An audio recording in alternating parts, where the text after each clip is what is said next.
4 দিন পর খাগড়াছড়িতে পানি কমেছে। জেলার গেট এলাকা থেকে কিছুক্ষণ আগের পরিস্থিতি জানিয়েছেন সহকর্মী মোহাম্মদ জাফর উদ্দিন। খাগড়াছড়িতে গত শুক্রবার থেকে ভারী বর্ষণের ফলে বিভিন্ন নির্মাঞ্চল প্লাবিত হয়েছে এবং গত মঙ্গলবার খাগড়াছড়িতে বিভিন্ন এলাকায় পানিবন্দী হয়েছে খাগড়াছড়ির প্রায় সহস্রাধিক পরিবার এবং সেই পানিবন্দী হওয়া মানুষগুলো আশ্রয়কেন্দ্রে এসে আশ্রয় নিয়েছিল। ঠিক পরের দিন পানি নেমে যাওয়ায় তারা আশ্রয়কেন্দ্র থেকে নিজেদের গৃহে ফিরছিলেন। ফেরার পরে তারা যখন ধুয়ে মোছা সব কিছু রেডি করছিলেন, ঠিক সেই সময় আবার ভারী বর্ষণের ফলে আবার পানিবন্দী হয়ে পড়ে।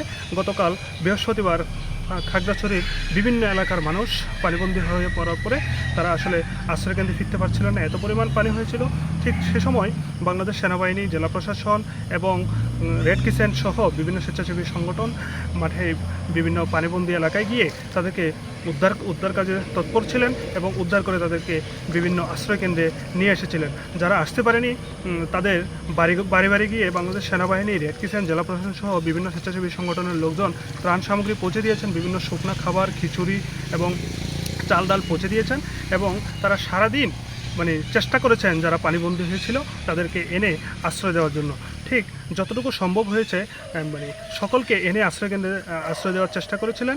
ঠিক গতকাল রাত থেকে যখন পানি নামতে শুরু করেছিল, ঠিক সকালবেলায় পানি নেমে গেছে এবং সকাল থেকে লোকজন যারা আশ্রয়কেন্দ্রে ছিলেন তারা সকলে তাদের গৃহে ফিরছেন এবং তারা সারাদিন যাবৎ বাড়িঘরে গিয়ে বিভিন্ন সামগ্রী তারা ধুয়ে মুছে থাকার বসবাসযোগ্য উপযোগী করছেন এবং সেনাবাহিনী, জেলা প্রশাসন সহ বিভিন্ন স্বেচ্ছাসেবী সংগঠন তারা উদ্ধার করে নিয়ে এসে আশ্রয়কেন্দ্রে রাখছে এবং তাদেরকে বিভিন্ন রকমের খাদ্য সামগ্রী দিয়ে সহযোগিতা করছে। আসলে খাগড়াছড়ি থেকে বন্যার পরিস্থিতি নিয়ে সর্বশেষ পরিস্থিতি নিয়ে এই ছিল আমার কাছ থেকে সর্বশেষ।